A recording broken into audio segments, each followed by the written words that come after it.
Boa noite. Boa noite. Hoje vamos conversar com o economista Leovigildo Cavalcante sobre a pesquisa dos impactos socioeconômicos do Mossoró Cidade Junina. E veja como solicitar o voto em trânsito para estas eleições. O cenário político está no ar.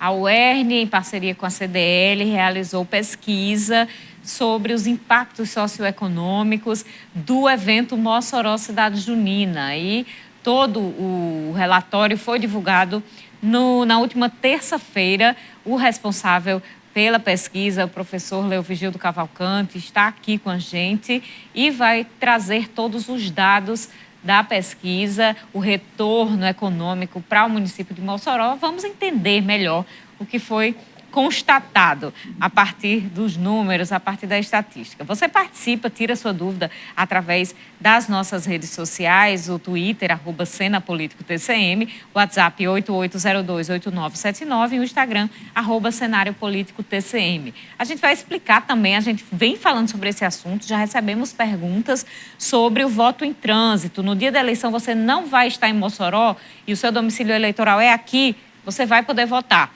para presidente, se estiver em outro estado, e para todos os cargos, se for para Natal, outra cidade aqui do Rio Grande do Norte. Então, fica ligado que você vai ver esses esclarecimentos com a gente. E com o professor Leovigildo, a gente vai falar também sobre eleições, a situação econômica do estado do Rio Grande do Norte. E vamos falar um pouquinho sobre isso. Agora, hoje é sextou. Boa noite, Ivonúvio. Está preparado para o fim de semana? Super preparado, Carol. Boa noite para você, boa noite para minha amiga telespectadora, boa noite para você, meu amigo telespectador. O que é que teremos no final de semana, hein, Carol? Final de semana, olha, mês de agosto... Tem a história do rock, aí homenagem a Raul Seixas. E hoje tem, viu? Entra aí nos stories do blog carolribeiro.com.br que você vai ver, se você gosta aí. Mas também sempre tem aqui em Mossoró muito forró, muito sertanejo, muitas pândegas. Verdade, tem a festa do bode, né, que está acontecendo lá no Parque de Exposições Armando Boá. Segue até o domingo, então quem gosta também da música nossa, regional, também da gastronomia, vai lá na festa do bode ali ao lado da UFERSA. Realmente é um final de semana muito cheio, né? Um final de semana bom aqui em Mossoró. Olha, hoje tem... Hoje é dia 12? Hoje é dia 12. Cavaleiros, é? Cavaleiros do Forró e Bruno Martins, lá na Feira do Bode. Então aproveita aí, depois que terminar a Cidade Junina, dá tempo de se arrumar e ir pra lá. Dá pra até cantar aquela música de Cavaleiros, né, Carol? Aquela que você sabe? Sei. Deixa pra depois. Vamos deixar pra lá, porque o programa político eu não vou cantar, né? Eu vou dispensar meu talento aqui. Grande no programa talento. de conversa, de debate. Vamos lá, seguindo aqui com o nosso programa, você pode participar, interagir conosco. Estamos aguardando a sua participação nesta sexta-feira. Antes de sair de casa, claro, vá bem informado para você debater com seus amigos, para você conversar sobre o que acontece no Rio Grande do Norte, aqui em Mossoró. Já tem cartelas aí, Carol? O que é que nós podemos apresentar aí para quem está nos assistindo? Pois é, a gente tem a primeira cartela aí que traz os gastos dos participantes, o total e o gasto médio por participante. Professor Leovigildo, boa noite. Ele que sabe explicar direito aí esses gráficos para a gente, mas qual é o saldo do Mossoró Cidade Junina de acordo com a pesquisa que foi realizada? Boa noite. Boa noite. Bom, primeiro falar um pouco da metodologia, bem rapidamente, Sim. né? A pesquisa lá foi realizada em 3 momentos, antes, durante e depois do evento. Antes, visitamos todos os bares e restaurantes, né? Cerca de 1,5 km de raio em relação à festa, né? A Estação das Artes. Visitamos todos os hotéis, né? E vemos a questão dos investimentos que seriam feitos, contratação de empregos, bem como o que iria ser gasto em equipamentos, insumos, entre outras coisas. Posteriormente, no período da festa, fizemos a entrevista em todos os polos, ou seja, para você ter um perfil no que diz respeito à identificação do perfil de cada uma daquelas pessoas que estavam participando do evento. E, pós-evento, voltamos novamente aos hotéis, bares, restaurantes, né? E analisamos se tudo aquilo que eles tinham preparado, né, e investido tiveram o devido retorno. Então, em cima disso, conseguimos montar o faturamento e, o mais importante, o que foi investido.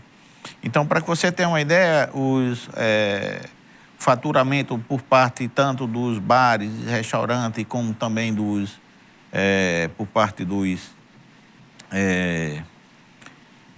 bares, restaurantes e hotéis, tivemos junto, quase tudo, em torno de quase 5 milhões de reais. Então, quando a gente soma isso com o gasto efetivado pelos turistas, foi gerado em torno, no período do Cidade Junina, cerca de 120 milhões de reais. E para a gente fazer o cálculo do que chamamos de efeito multiplicador, a Prefeitura, até o dia 1º de agosto, tinha gasto, segundo o portal da transparência, né, cerca de 10 milhões e meio. Então, vamos chegar ao número de 11,41 vezes, ou seja, cada real gasto ou investido, eu prefiro dizer assim, pela Prefeitura de Mossoró, se retornou em termos de circulação, tanto de renda, em todos os setores, R$11,41.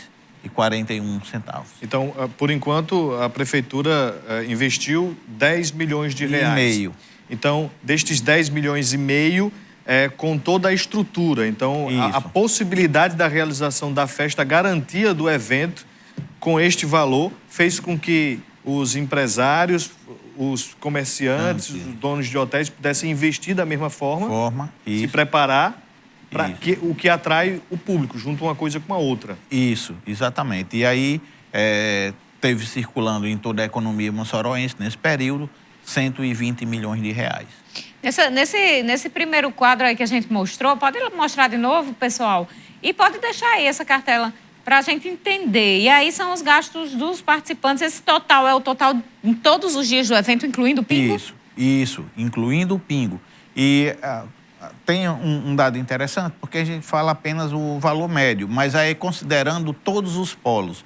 Mas o polo do Pingo, por exemplo, nós tivemos mais de R$218 gasto per capita. O menor gasto per capita a gente vai ter que é do polo São João, lá da paróquia São João, em torno de R$43.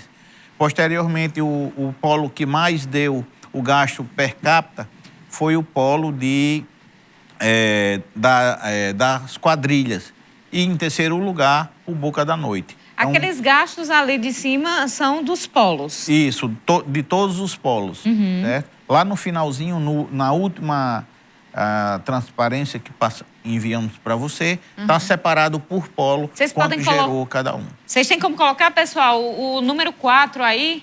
Pronto, estão aí, são esses... esse aí não, o que o senhor estava falando? Não. Não é esse ainda? Não, esse aí é o geral, mostrando a questão dos 120. Também não é esse, é aquele outro de trás. Voltou? Voltando aí, pessoal, para aquele 3, número 3. É esse aí, né? Vamos ter mais ou menos lá em cima, ou seja, num Pingo circulou cerca de 32 milhões de reais, tá certo? Então tá vendo o gasto médio per capita e o quanto foi gerado em cada um desses setores aí. Só no Pingo, 32 milhões? 32 milhões de reais. Foi, e juntando a Estação das Artes, cerca de 65 milhões de reais. Professor, quando o senhor diz o Pingo e a Estação das Artes, qual a média do público em participantes? Bom, isso vai depender do período, né? E dos dias. Lembrando que fizemos um trabalho junto com a Polícia Militar, né? Através do Major Henrique e o Sargento Igor, que inclusive é arquiteto. Então, fizemos toda a medição dessas áreas através do Google Earth e através dos drones que eram utilizados pelo setor de inteligência da polícia, nós conseguimos medir a concentração ou o número de pessoas por metro quadrado. E a partir daí tínhamos o público. O maior público visualizado foi da Mary Fernandes e no dia que tiveram as mulheres, né? E o menor público foi registrado nos shows de Fagner e nos shows de Alceu Valença. Então, quer dizer, tivemos cerca de 60 mil pessoas no maior público, em torno de 40 mil pessoas no menor público. Que ainda é muita gente. Que é muita gente, né? E aí fizemos uma série de observações que é pertinente, inclusive comentamos ao prefeito, quando da apresentação do trabalho, dizer de que o Mossoró Cidade Junina tem alguns problemas. E que problemas é esse? Tem um mapa que foi mostrado ali. Vocês podem colocar o número 3, pessoal, novamente? Tem um mapa. É o que traz a origem, né? Aí das Isso, pessoas. a origem das pessoas. Então, se pudesse aproximar mais, né? Vamos aproximar o mapa? É. Porque o estado residente dessas pessoas, Isso. né? E aí, por que eu digo que é um problema? Porque cerca de 95% dos participantes do evento ou são do Rio Grande do Norte ou são do Ceará. Basicamente, 90% do Ceará, ou do Rio Grande do Norte, e 5% do Ceará. E o mais preocupante nesse sentido é de que se você for pegar uma faixa, ela vai estar basicamente em quase todos os municípios da Tromba do Elefante, da parte oeste, e o sul do Ceará. Ou seja, então, há uma possibilidade muito grande de se crescer. Obviamente, para outros polos, inclusive para a região do Seridó, que tivemos poucas pessoas oriundas daí, né? E o interessante é que a forma de como está agora, nós estamos gerando um tipo de turista chamado bate e volta, justamente pela infraestrutura hoteleira de Mossoró, que ainda é pequeno. Para que você tenha uma ideia, nós temos cerca de 1.100, 1.200 apartamentos e cerca de 3.300 leitos. Ou seja, então chegando 3.300 pessoas, você já lota todo o parque hoteleiro de Mossoró. E uma das nossas dicas é que, a partir de agora, a prefeitura possa já fazer a sua peça orçamentária já para planejar o próximo Mossoró Cidade Junina. Inclusive fazendo a venda do produto Mossoró Cidade Junina em outras cidades, em outras regiões e até mesmo em feiras internacionais. Próximo bloco a gente ainda vai falar sobre isso. Vamos para um rápido intervalo, já já a gente volta.